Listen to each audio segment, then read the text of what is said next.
All right, y'all. Good morning. Good morning. My name is Caleb Camp, and I'm the College and Career Coordinator for the Little Bit Foundation. On behalf of the Little Bit Foundation and our CEO, Miranda Walker Jones, we are excited to bring you our virtual Transferable Skills Seminar, also known as VTS, brought to you by Citi. So, while we're here today as the Little Bit Foundation, we're here to bring you this VTS, but also what we do on a daily basis is making sure that we break down the barriers to learning for our students in our 54 schools that service over 15,000 students, which you guys are a part of. So we make sure essentially that students have all the essentials they need to be successful in the classroom. So that's why we're here. As far as what we're doing today with our VTS, we're here from Jennings Sr High School, the home of the Warriors. So y'all can applaud yourselves for that. So we want to thank Principal Dr. B, Dr. Clark, and Ms. Getman for making sure that this all came together, and we coordinate the schedules and make sure that just everything was good so we can make this happen. So we appreciate y'all as the students for being here in the audience, and then everybody that's here viewing online from all our different schools. Without further ado, I'll bring up our Assistant Director of Programs, Mr. Will.Hardrick. Good morning, everybody. How y'all doing? Y'all good? Okay, cool. Good morning, everybody online. How y'all doing? Hopefully y'all good too. Real quick housekeeping rules. So if you're online, make sure you sign into the sign-in sheet. Everybody in the room, we got your information. At the end, we'll do some raffles. Give out some gifts. Give out some free stuff just to being a part of the workshop. Everybody online, make sure you sign in also, because wherever you are, I know spring break's coming up, but I'm going to bring you a gift card. Myself, Mr. Caleb, or Ms. Callie bring you a gift card to your school just being a part of this conversation today. Y'all got me? This is a conversation, so if you have questions, raise your hand. Online, it's a conversation. If you have questions, drop in the chat. We're going to make sure we throw it to our speaker, and we'll address any kind of questions or concerns that you may have. Bring back up Kate, introduce our speaker, and get out the way. All right, y'all. So thank you to Mr. William.Hardrick for doing that. All right, y'all. So we're about to get to it. For today, our speaker is Ms. Gabrielle Fowler, who has been dedicated to the Jennings School community since 2019. She served as the lead therapist for a research project in collaboration with Washington University and the Jennings School District. Previously, she worked as a school counselor at the Hanahan Elementary until October 2024. Known affectionately as Miss Gabby, she serves as the district's resident therapist, providing essential support to students, parents, and staff in the areas of play therapy and parent-child interaction therapy. So, without further ado, give a warm welcome to Miss Gabrielle Fowler. Bring her up. Good morning, good morning. I know it's early, y'all, but I belong to y'all, so I need some love. Good morning. Good morning. All right, so I'm y'all's, right? We didn't pull anybody in. I belong to y'all, okay? So this is a conversation. Y'all get lectured all day long, right?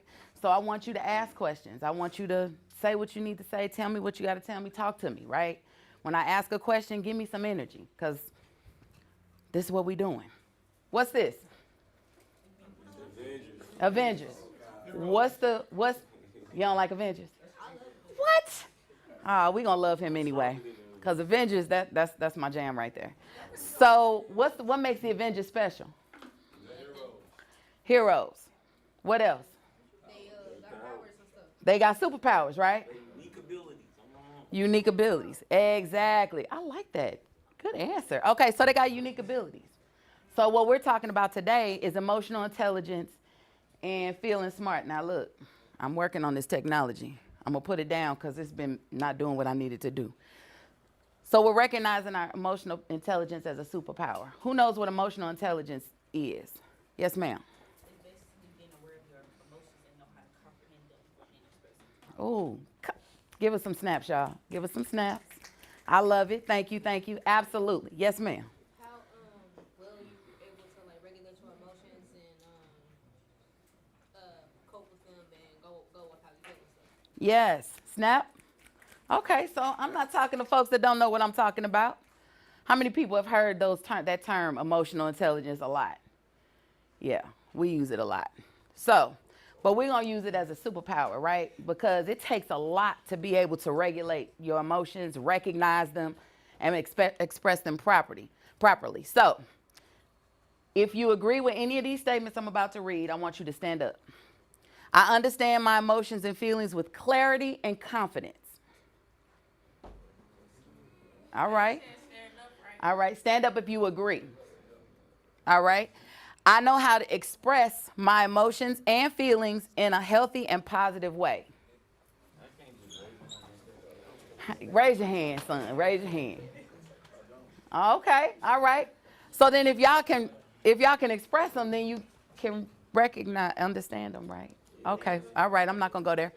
I can control my emotions and feelings most of the time, because all the time we don't. I'm going to raise my hand on all of that. All right. All right. So emotional intelligence and feelings smart. They're similar. We use emotions and feelings together, but they are a little different, right? So emotions are the ability to recognize and understand your emotions. That's what emotional intelligence is. But feeling smart is the ability to manage, interpret, and effectively express your emotions. So this is the mind, and this is the action, okay? So we use them together, but it's really kind of separate a little bit, because you can recognize your emotions and still punch somebody in the face, right? You can recognize that I'm mad and I'm having a moment and still go punch somebody in the face and just deal with that consequence when it comes, right? So these are two different things, right? Listen, we as adults, just because we adults don't mean we ain't got to go through the process, right? In the moment. Skills for being able to do this is self-reflection, self-regulation, and empathy for others. It's the empathy for others part that we don't really, we might self-reflect. We might even try to regulate, but I don't really care how you feel about it. I'm going to do me, right? So we got to incorporate all of this. Huh? It depends. It's a process, right? And it's a process that we have to go through all the time, every moment, right? Because how many people get mad most of the time? Yeah.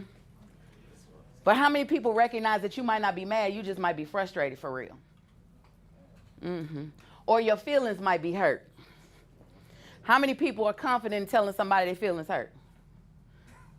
Yeah, I knew it wasn't gonna be everybody. But we need to be able to say those things, right? Because we need to be able to identify and have those conversations like, my feelings are hurt and you just made me mad because my feelings are hurt and I don't appreciate how you did that, right? But we'll get into that a little bit later. So emotions, an automatic response to internal and external stimuli. Automatic. What does automatic mean? You don't what? You don't think about it, right? It just happens. So an external. External means somebody walks in and they scare you, right? And you jump. Did you have time to think about whether or not you was going to be scared? No, you just responded. That's an emotion. Internal stimuli. Internal stimuli that's automatic, some of us, is if somebody continues to have your name in their mouth and they saying things that they ain't got no business saying, you don't have the moment to think about it. You just automatically get mad and respond. That's an automatic thing for you. I'm trying to help you not be automatic with that, but that isn't automatic for you right now. Does that make sense? Yes? It's rooted in the amygdala. That's the part of your brain amygdala. That's a part of your brain that plays a key role in your emotions. The amygdala. Anybody heard of fight, flight, or freeze? So that's where that happens, in the amygdala part. It also, and I got my cheat sheet over here, y'all, so don't be hating on me, because I want to make sure I get everything to y'all, okay? So when y'all see me looking over here, because I'm cheating, I'm just going to let you know. All right. So it stores memories. So your traumatic memories, right? Anybody had anything that they feel was traumatic happen to them? We all can raise our hand because we live in Jennings. It's traumatic things that happen all around us all the time, right? That we respond to. What I'm saying is, that's not no shade, but I'm saying that there are things that happen all the time. And we respond to it. We see it. We watch the news. Those are traumatic events that maybe didn't happen directly to us, but they happen and we have a response to it. Does that make sense? So the way that we respond to those things, It's stored in our amygdala. So then when we come across that again, we either don't respond to it because that's how we did it before, or we remember how we responded before and try to respond differently, or we just don't know what to do at that point because we didn't know what to do in the past. Does that, y'all get me? Y'all following me? All right. So examples of emotion. Now these look like feelings too, don't they? Happiness, sadness, fear, anger, and surprise. Those are emotions because those are genuinely automatic. Those don't necessarily, you can, right? Because they do kind of go together. But normally, you don't decide to be happy. You decide, it just is. You just are or you're not, right? It's not something I decide, today I'm going to be happy, today I'm going to be happy all day long. No, today I'm just going to be mad all day long. No, something happens and we decide, or we don't decide, we just are mad. Feelings. Feelings are the conscious interpretation and experience of emotions shared by personal experience, thoughts, and beliefs. This is important because a feeling you can decide to have or not. Yes.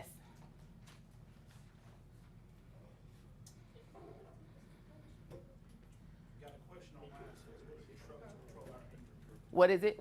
Question online says, what if we struggle to control our anger? Ooh. So the question was, what if we struggle to control our anger? Anybody in here struggle to control your anger? Used to, yeah. I love the used to. I love the used to. What did you do to control your anger? Isolate myself. I had to get away from people. You had to get away from people.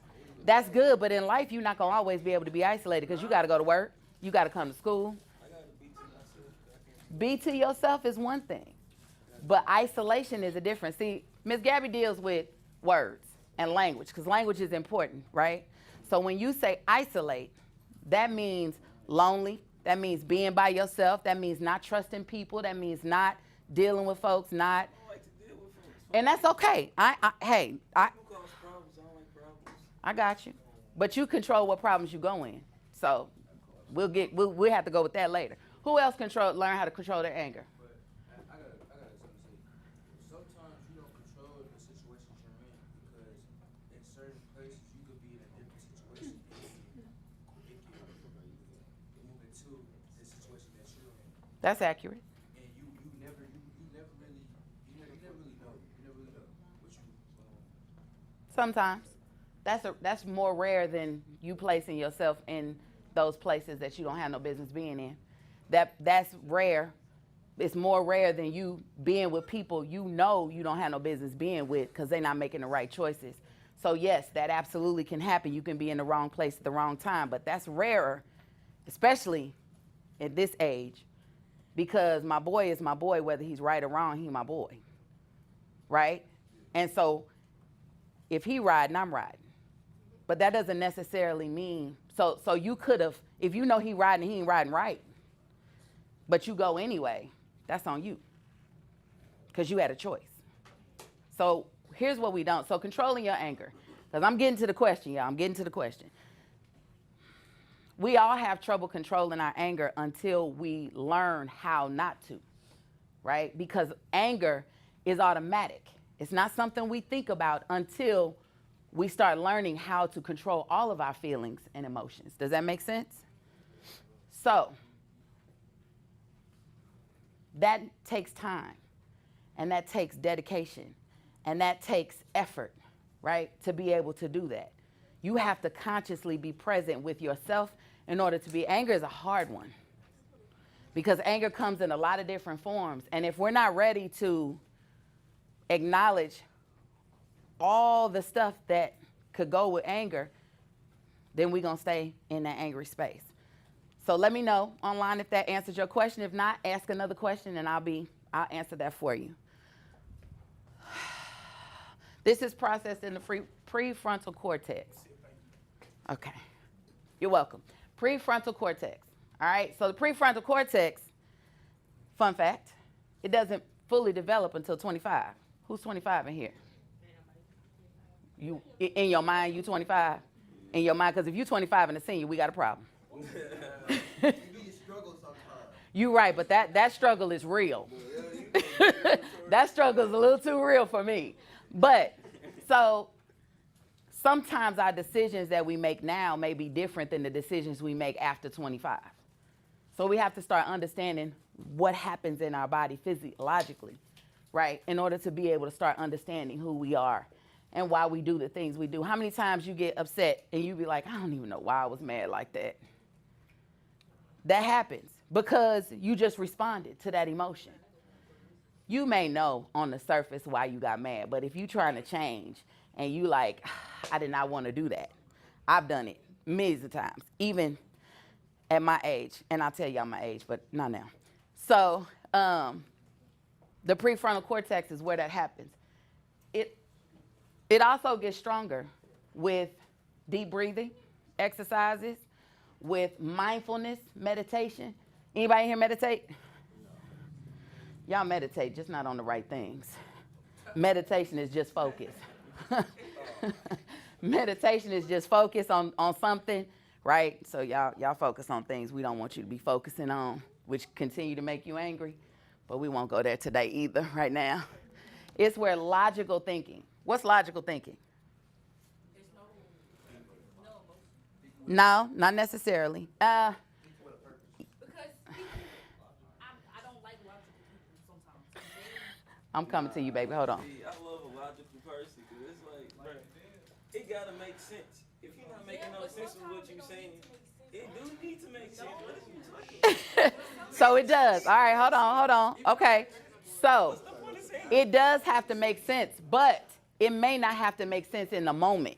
You may do some logical thinking after you reflect and review what you have done and how you responded and what you thought, right? Because we want to be the best. Who wants to be successful in this life, right? Who wants to be successful? Who wants to be the best person they can be, right? Who wants to show up as an amazing person? Right, I don't think anybody who want to go to jail. Right. I don't think that's not what we wake up to do every morning, right? So then that process of making sure that doesn't happen is accountability. Accountability is when you go back and you become logical. And you say, I messed that up. I probably should have done something different. I'm going to work on that next time. I mean, it did feel good to punch him in the face, but right now, I shouldn't have done that, right? I mean, that's just honest. Sometimes it does, sometimes it doesn't. That's logical. Now, what you're talking about is people who are really serious and all they do is logically think. And all they do is they don't have any fun or they don't, relax. That's different. But that's where that happens. Reasoning, logic and reasoning happen together. So feelings, excitement, pride, insecurity, love, confidence, and compassion. Y'all, that's the biggest word for me, compassion. If we had compassion for ourselves, it would be easy to be compassionate for someone else, right? How many people in here and online, you can raise your hand online or give me a clap or something online just to let me know that you agree with this. How many people in here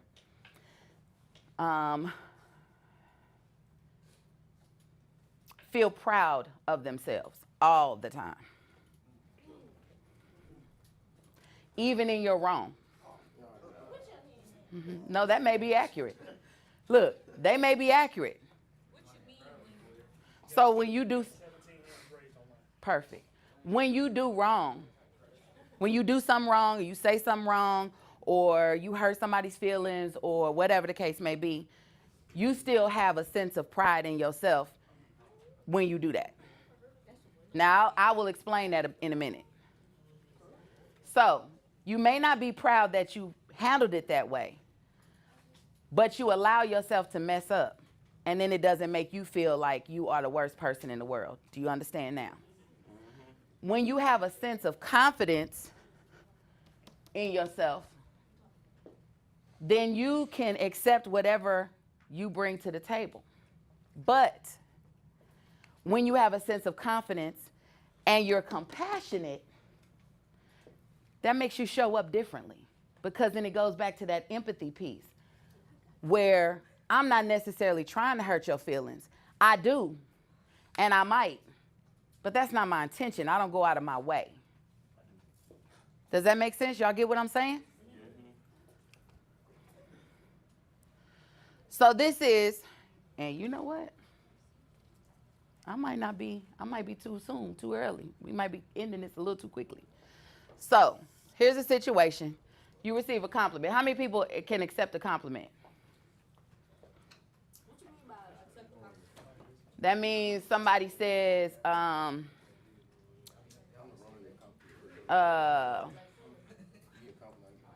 so an average compliment would be, you know, you look good, I like your clothes, I like your shoes, your hair is nice, right? Those are average compliments, but.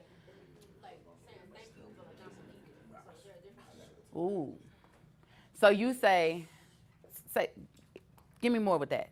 Okay, so like say for example somebody called you pretty, right? You be like, oh thank you, but then you be like, oh that's weird. That's not being able to accept the compliment. But that goes back to how we see us and how we look at ourselves and how emotionally intelligent we are within ourselves. Yes, sir. So what's not taking a compliment? Because if you see it the wrong way, then like, What do you mean? question, because like, what's not a compliment?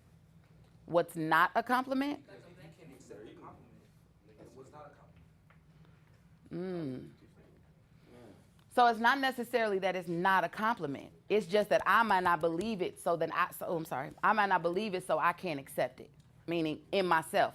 I'm gonna put my mask on and I'm gonna say thank you. Right? Appreciate that. That was, I appreciate, thank you so much. But that don't mean I believe it. Right? That doesn't mean that I accept it. Yeah, 1 second, yes.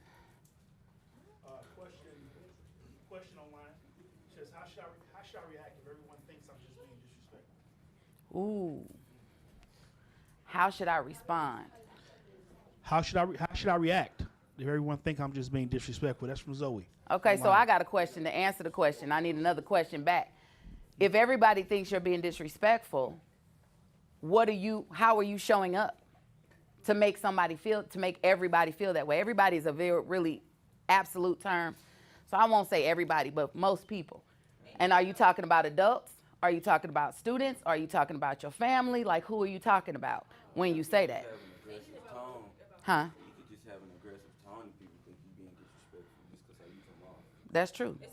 But that's about you. And that means that you can't show up like that all the time.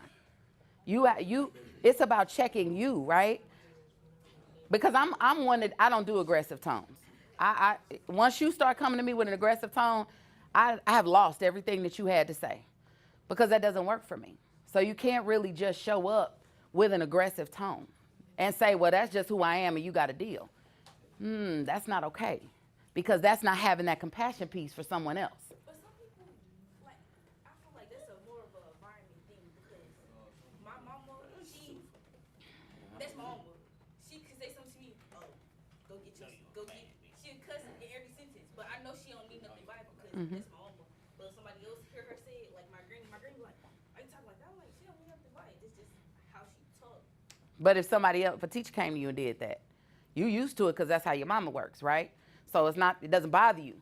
But if another adult came to you and was talking to you like that, you're going to be ready to go for it. Yeah, because you're not used to it. It's like, Because we have different expectations for different people, right? So we accept things from some people and not from other people. We have to decide because that person is a trusted person for you. That person is somebody that you admire and trust with your life.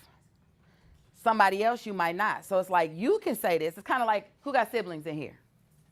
Right. So it's kind of like I have a brother and sister. I can talk bad to my brother and sister, but you better not. I cannot like my mama and go off on my mama, but you better not. But that also has to be able to, you still got to recognize and be emotionally intelligent within yourself because you still can't pop off.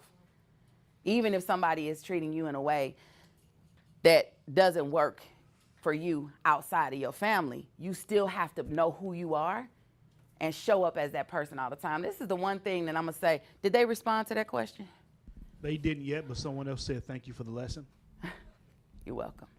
So what we have to recognize is emotional intelligence is not, it's inside work, but it manifests itself outside.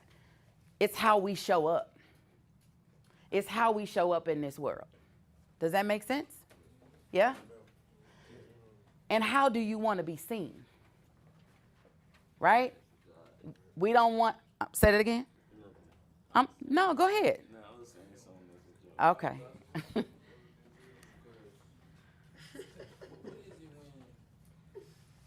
when you're cool, you have a cool like spirit, you have a cool way of going about things, but then when you get mad, and people get surprised, people don't respect that you're mad, and you grew up on you can be mad, like as long as you don't harm nobody, as long as you don't do this and that, it's okay to be mad. But that's not what is being reciprocated towards me. That's a good question. So that's when your analyzing comes up. What are you really mad? Or are you hurt because you don't appreciate how someone spoke to you or what someone did? Or are you frustrated because you done told so-and-so not to do X, Y, Z, and they keep doing it, and you've talked to them over and over again, and so now you're frustrated, and that turns into anger because you're not being heard. Does that make sense? You cannot control how somebody else hears you, sees you, or responds to you, because they look through their own lenses and they see their own thing, right? They got their own stuff they got to deal with, right? You show up how you want to show up. You have the right to be angry. Listen, emotions and feelings, they're yours.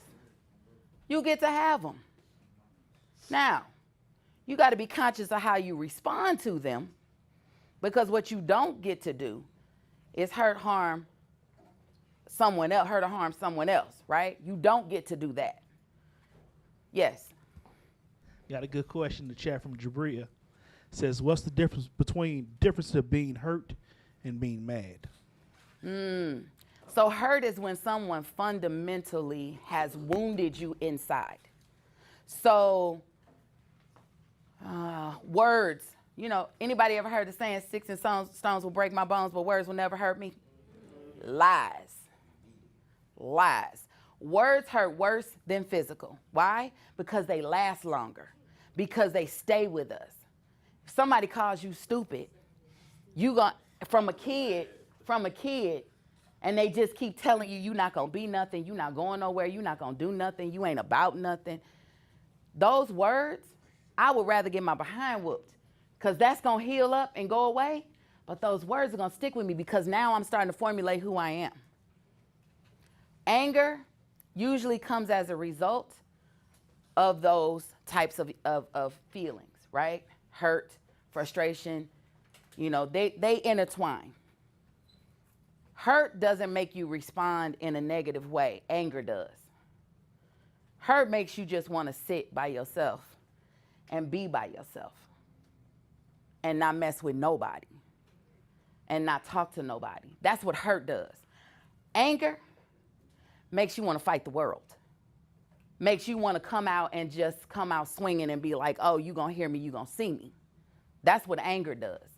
But anger happens as a result of these emotions. I hope that answered your question. Yes, ma'am. I have a question. For some people, hurt is like different. Like not everyone who's hurt, they just like cut off everybody and stuff. For some people who hurt, they like as a result cry a lot, or like they have drastic emotions, or they hurt themselves, or they hurt other people, or like they belittle themselves and stuff. So I feel like it could be different on other people. It does. So hurt is a funny one, right? Hurt is a funny emotion feeling, right? Because hurt happens inside, and we either manifest it outside or we manifest it inside. So when we get hurt, 9 times out of 10, if somebody says something and it hurts us, it's because that's how we already see ourselves. That's how we already feel. So if somebody talks about, I don't know, the most common one is people being fat, right? And so when somebody says something like that or somebody talks about something like that, you already have some sort of a response to it anyway inside. And so you respond outwardly or you respond inwardly or however you respond to the hurt when somebody says that because you already feel that way anyway. They just prick that. That's an individual thing. Sometimes you can, but so somebody said something about coping skills. I don't ever teach coping skills. We cope enough, right? We cope with weed. We cope with drinking. We cope with whatever. Coping is just maintaining, being able to get through life, being able to do this life, how we do this life. That's what coping is. Processing is what we don't do, and this is the process. This emotional intelligence piece is the process. That means that I'm acknowledging how I'm feeling, that I'm hurt. I'm acknowledging why I'm hurt, and I'm deciding, am I going to do something about it inside or am I not? This is the work, y'all. This work ain't easy. So I'm 54. And it's taking me, I am, girl, I know I'm old, right? But, hey, thank you, girl. Hey. No, I'm 54. So I have, it's been a lifetime for me to be able to understand this. And I'm, as an adult, and I'm trying to tell you my age so that you understand that it's a journey. You never end the journey because you grow and evolve and you move and you ebb and you flow. So you never get to a place where you master it. You master this and then you move on to that. But it's what the mastery is the understanding of it and the recognition of it. But you never stop doing it. Does that make sense? Y'all get what I'm saying? Yeah. Yes. Got another question in the chat from Courtney. It says, I'm gonna follow with previous question about the showing up, what you answered earlier. It says, how should I react to being hurt by? No. I'm sorry. I apologize. Zoe asked the question earlier. Zoe says, if it's an adult that's disrespectful, being disrespectful towards me, should I give that same energy? If it's an adult being disrespectful towards me, should I give that same energy? You asked the question earlier. And this is their response to your question earlier. Short answer, no. Short answer, no. Unless you want to show up as that person. Two wrongs don't make a right. So you don't get to be disrespectful to somebody else because they disrespected you. You get to decide if you're going to deal with that person or not. And if it's a teacher, you're going to have to deal with them because they got something you need. I got all seniors in here? Okay, so they got something you need. Because who's trying to graduate? Who's trying to do this again? Right. So then you got to deal with it and figure out how. Now, there are ways that you can handle it. If it's an outside adult, if it's a parent, you know, you got to decide. No. Short answer is no, you don't get to give them that same energy. Absolutely not. You do, however, get to decide if that person is trusted, if that person is going to be anything other than surface in your life. You do get to decide that, right? You do get to decide whether or not you're going to disclose information, and you do get to figure out a way. Now, I am a talker, right? Y'all know my name. That means I talk, right? So if I'm ever one of those adults that has disrespected or one of you feel like I disrespected you or upset you or whatever, come to me. Let's have that conversation. Let's talk it out. I'm down for all of that. They're not. But that doesn't mean you don't try. That doesn't mean you don't. See, you're allowing people to dictate how you show up. That doesn't mean you don't try. If that person means something, because most of the time when people mean something, we definitely don't do this, because then that lends to a level of vulnerability that we don't want to have. Because then that means that that person is allowed to, y'all, I could teach this for days. This is a lot, right? But I'm trying to give you snippets, and y'all got me going deep. So that is accurate. Now, people are not going to always be worthy of you. People are not always going to be worthy of a conversation. People are not going to always be responsive to how you show up. That's just the nature of life. But do you change because they're not worthy of it, or do you continue to be who you are? You should continue to be who you are, but you got to know who that is first. So if someone is disrespectful to you, you get the right to be disrespectful to them. Does that mess up your values? Does that mess up your principles? Is that how you want to show up? Because at the end of the day, they grown. 9 times out of 10, it's not going to make a difference, and it's going to look bad on you. Because let's face it, most adults look at y'all as children. Especially my age group, sometimes. We look at you as kids. So since we look at you as kids, then you don't get to talk to me. I get to talk to you however I want to. It's not right. But you giving that energy is not right either. 2 wrongs don't make a right. I hope that answered the question. Was there another question too?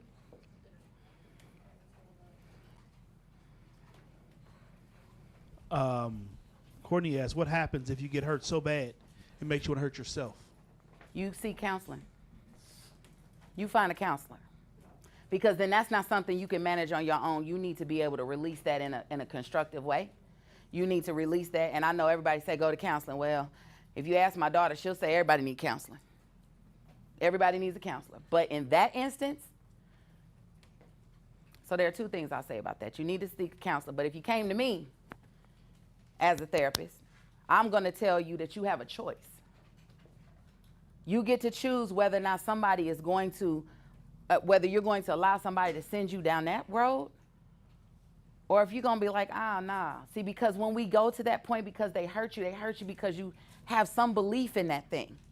Whatever it is that they hurt you about, you have some belief in it. So now we got to change your thinking. Right? We got to, we give our power away, y'all, so much. We give our power away. He made me mad. She made me mad. You know, he hurt me, so I'm going to hurt me. That person that hurt you and moved on. And you're hurting yourself. So we got to take our power back and recognize that just because you say it don't mean I got to believe it. Just because you say it doesn't mean it's my truth. I get to decide what my truth is, and I'm not here for what you're saying. That's when we isolate. That's when we get to decide, you can be in my space, you cannot. You can be in my space to a certain extent, but you have limited access to me. Limited access is inside. That's not outside. You can't shut out the world because you got to function and live in it. Y'all got to go to work. Who has a job in here? Who like money? Who wants to make lots of it? I don't, but I want to, right? Can you just decide you ain't going to go to work because somebody that made you mad? I mean, you can. But you're going to be broke. You're going to be broke. That part. Because how many people is going to be able to live here in this world bill free?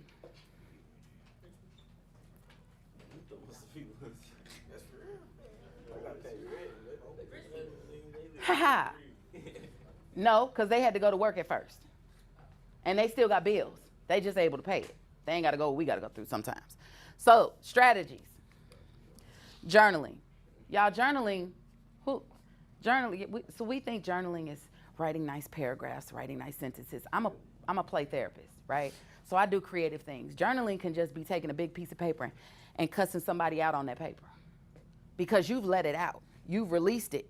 You've let it go. So now it doesn't have to control you to where you actually say those things in an inappropriate time and get suspended. Or get into a fight. Or get into an argument. Or become disrespectful, right? Journaling doesn't have to be a journal book where it's really nice and it's, oh my God, we're gonna write. Nah.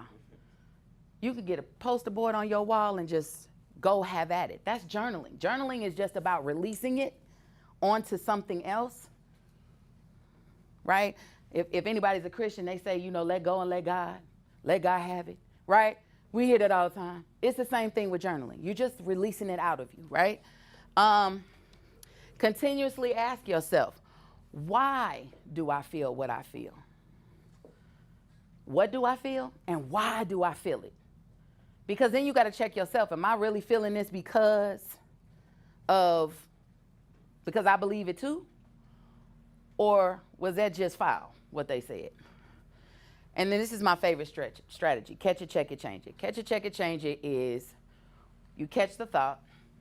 Whatever the negative thought is, you repeat to yourself. You say to yourself, or whatever that thought is, or that conversation that you had with somebody that's making that part that's making you think it, you catch it, right? Then you check it. Is it true or is it helpful? If it's true and it's helpful, you might need to tweak it a little bit to make it a little bit more positive. If it's true but not helpful, you have to change it completely.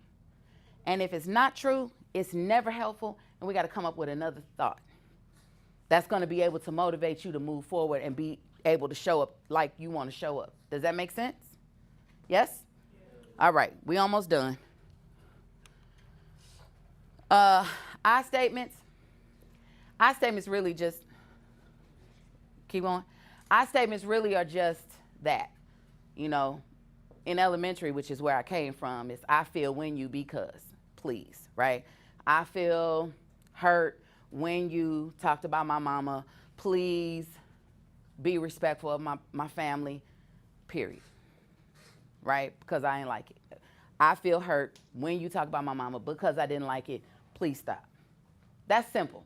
For us, this just gives us, instead of saying, you did this, you did that, you made me mad, you know, you talked about my family and how you gonna talk about my family, rather than say that, you can say, you know what? When you said blah, blah, blah, I felt this. It made me feel this way. Now that is an emotionally intelligent conversation. And it is a hard conversation for us to have because it makes us vulnerable. Because a lot of times, and I want to say this too, before I have to get out of here, one of the things that makes it hard for us to have vulnerable conversations is because we have those conversations to get the other person to respond in a certain way. Never have those conversations.